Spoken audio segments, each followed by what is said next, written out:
আসসালামু আলাইকুম।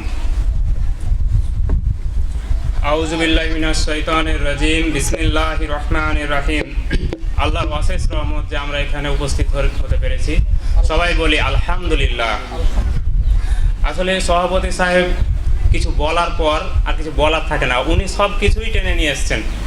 তার ভাষণের মাধ্যমে উনি সবই বলে দিয়েছেন। যাই হোক, তারপরেও আমি কিছু বলি।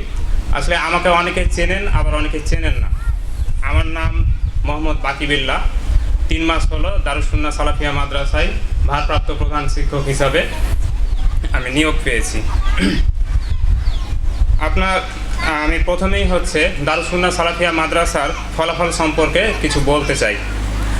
আমার এখানে পরীক্ষার্থী ছিল 50 জন। আলহামদুলিল্লাহ, আমার এখানে 50 জনই পাস করেছে। পাসের হার 100%। প্রথম সাময়িক পরীক্ষাতে A+ পেয়েছে 29 জন। আমার ছাত্রছাত্রী ছিল 50 জন। 50 জনের মধ্যে A+ পেয়েছে 29 জন, A পেয়েছে 18 জন, A- পেয়েছে 3 জন। অভিভাবক সম্পর্কে আমি কিছু বলতে চাই। তা হলো,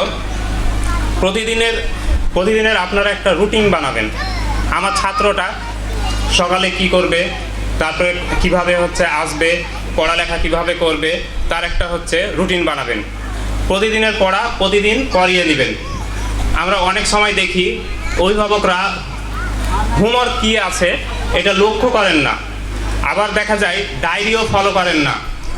অনেক সময় অবজেকশান দেন, আবার অনেক সময় নিজেরাই বলাবলি করেন যে স্যারেরা কী দিয়েছে বুঝতে পারি না। কিন্তু এই জিনিসটা যদি যে স্যার ওই সাবজেক্টটা নেয়, ওই স্যারের সাথে যদি আপনারা যোগাযোগ করেন, তাহলে এটা অনায়াসে ক্লিয়ার হয়ে যায় যে আসলে স্যার কী পড়া দিয়েছে। আর বাচ্চাদের কখনোই চাপ দিবেন না। আসলে আমার প্রাক প্রাথমিক, শিশু 1 এগুলো কিন্তু সবাই ছোট, এদেরকে চাপ দেওয়ার কিছু থাকে না।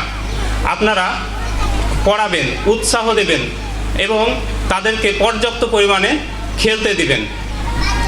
তাদেরকে আদব কায়দা শেখাবেন।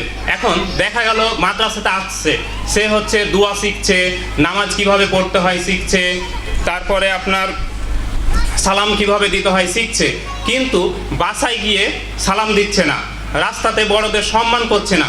তাহলে এই পড়ার আমার কাছে মনে হয় যে কোনো মূল্য নাই। আমি পড়লাম, সব কিছু জানলাম, কিন্তু বাস্তবে প্রয়োগ করলাম না, তাহলে এ পড়ার কি মূল্য আছে যদি আমি বাস্তবে প্রয়োগ না করি?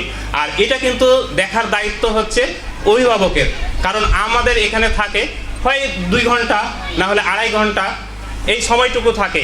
এই সময়টুকু ঠিকই বাচ্চাটা আসছে, আমাদেরকে সম্মান করছে, শ্রদ্ধা করছে, কিন্তু বাইরে যখন যাচ্ছে রাস্তার বড় মানুষকে সালাম দিচ্ছে না, বড়দের সম্মান করছে না।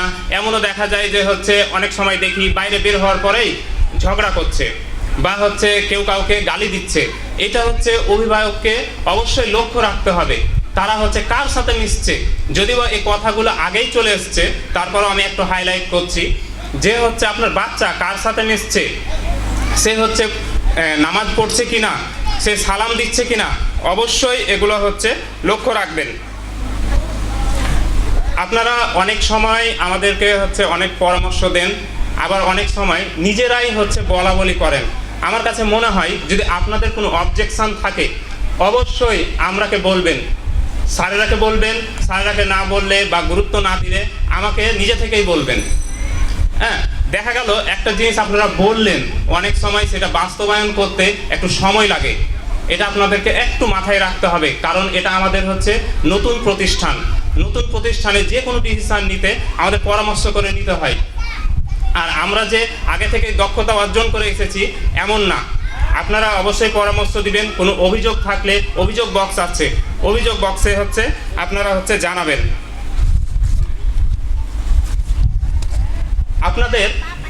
আপনাদের পরামর্শের কারণেই কিন্তু আমরা বেশ কিছু উদ্যোগ নিয়েছি। তার মধ্যে হাতের লেখার জন্য আলাদাই একটা টিচার রেখেছি। এটা আপনাদের অনেক দিনের চাওয়া। এটা আমরাও জানি যে আলাদাভাবে স্যার রাখলে হাতের লেখা অনেক সুন্দর হয় বা দেখতে অনেক ভালো লাগে। আমাদের চিন্তা ভাবনা ছিল, আপনারাও বলেছেন দুইজনের হচ্ছে মত একই রকম হওয়াতে আমরা হচ্ছে আলাদাভাবে একটা হচ্ছে টিচার রেখেছি। আপনারা অনেক সময় বলছিলেন যে হচ্ছে গরমে খুব কষ্ট হচ্ছে বাচ্চার, এই কারণে আমরা হচ্ছে আইপিএসের ব্যবস্থা করেছি। তারপরে আমাদের হচ্ছে ক্লাসের সময় অল্প ছিল, আপনারা হয়তো বা আপনাদেরকে এখনও ঘোষণা দেওয়া হয়নি। আমাদের 30 মিনিটে হচ্ছে ক্লাস নেওয়া সম্ভব হচ্ছে না, এই কারণে আমরা ক্লাস টাইমটা শনিবার থেকে কিছুটা বাড়াবো। আমাদের মাদ্রাসা শুরু হবে সকাল 8টা থেকে 11টা 30 পর্যন্ত, যেটা ছিল হচ্ছে 11টা পর্যন্ত, অর্থাৎ কোনোটা 5 মিনিট এবং 10 মিনিট। এটা আমরা হচ্ছে শনিবার থেকে কার্যকর করব এবং আপনাদের বাচ্চাদেরকে কালকে না হলে হচ্ছে পরশু দিন ইনশাআল্লাহ সব কিছুই হচ্ছে বলে দেওয়া হবে এবং ডায়েরিতে লিখে দেওয়া হবে। যেগুলো দুর্বল বাচ্চা ছিল, আপনাদের একটা আবদার ছিল যে আমাদের দুর্বল বাচ্চাগুলো এগোতে পারছে না, সেই কারণে আমরা কিন্তু বিশেষ ব্যবস্থা নিয়েছি। আমরা এটা নিতে পেরেছি শুধুমাত্র হচ্ছে প্রথম শ্রেণীর জন্য, শিশু শ্রেণীর এখনো চালু করতে পারিনি। প্রথম শ্রেণীর জন্য আমরা বিশেষ ব্যবস্থা নিয়েছি। এই যে অনেকগুলো আপনাদের হচ্ছে আবদার ছিল বা হচ্ছে পরামর্শ ছিল বা হচ্ছে অভিযোগ ছিল, আমরা কিন্তু সব কিছুই আমলে নিয়েছি। আপনারা কখনোই ভাববেন না যে আপনাদের কোনো হচ্ছে পরামর্শ আমরা হচ্ছে গ্রহণ করি না, অবশ্যই গ্রহণ করি, শুধুমাত্র আমাদের একটু ডিসিশন ভেবে চিন্তে নিতে হয়।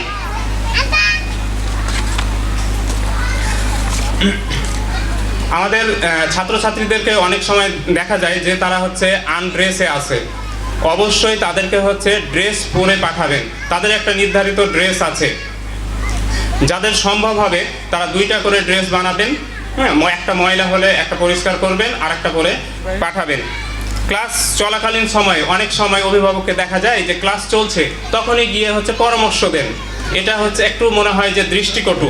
এখন সবাইকে এভাবে বলা যায় না, আজকে আমরা মোটামুটি পেয়েছি সবাইকে, তার জন্যই বলছি যে ক্লাস চলাকালীন কোনো টিচারকে হচ্ছে পড়ার মাঝে ডিস্টার্ব দিবেন না। আপনার যে কোনো পরামর্শ ক্লাস টাইমের বাইরে বলবেন, না হলে আমাকে বলে যাবেন, আমি নোট রাখবো, স্যারের সাথে কথা বলে আপনাকে জানাবো, সেটা সমাধান দিব। আমাদের এখানে মূল উদ্দেশ্যই হচ্ছে আরবি, হাদিস এগুলা, এর পাশাপাশি আমরা হচ্ছে অঙ্ক, ইংরেজি এগুলাও যাতে হচ্ছে ছাত্ররা ভালোভাবে পারে, সেই জন্যই হচ্ছে আমরা ব্যবস্থা নিয়েছি। এখন দেখা যায় কি যে আরবিতে হচ্ছে অনেক দুর্বলতা আছে, এটা হচ্ছে কিছুটা থাকবে, আপনাদেরকে ধৈর্য ধারণ করতে হবে। অনেকেই বলছেন কি যে না আমার ছেলে বা হচ্ছে আমার মেয়ে আরবিটা পারছে না, তাহলে আমি হয়তো বা অন্য জায়গাতে দিলে মনে হয় কি যে ভালো হবে। আসলে আমি বলবো আসলে এটা হচ্ছে ভুল ধারণা। আপনি ধৈর্য ধরেন, 1টা বছর 2টা বছর আপনি ধৈর্য ধরেন, তারপরে দেখেন আপনার ছেলেটা পারছে কিনা। কারণ দেখা গেল আরবিটা, অঙ্ক বা ইংরেজি আপনারা নিজে পারেন এবং নিজে শিক্ষা দেন, এই কারণে একটা ছাত্র বা ছাত্রী অনেক দ্রুত অঙ্ক বা ইংরেজি ধরতে পারে, কিন্তু আরবিটা অনেক ক্ষেত্রেই, আরবি বলেন, হাদিস বলেন বা দিনিয়াত বলেন, এই বিষয়গুলো দেখা গেল অভিভাবকরাও, আমার কাছে মনে হয় কেউ খারাপ দৃষ্টিতে নেবেন না, হয়তোবা অভিভাবকরাও একটু কম বুঝে মনে হয়, এই কারণেই হয়তোবা ছাত্রছাত্রীরা যেভাবে হচ্ছে অঙ্ক ইংরেজি পারে সেভাবে আরবি পাচ্ছে না। তবে ইনশাআল্লাহ আপনারা দোয়া রাখবেন এবং পরামর্শ দিবেন, ইনশাআল্লাহ আমার আশা অনেক যে হচ্ছে এরাও একদিন হচ্ছে অঙ্ক ইংরেজির মতো আরবি, দিনিয়াত এগুলো শিখবে। যাই হোক, আমি আর কথা বাড়াবো না, কারণ আমাদের সময়টা অতি স্বল্প। হ্যাঁ, সেই জন্য আমি এখানেই শেষ করছি। আসসালামু আলাইকুম।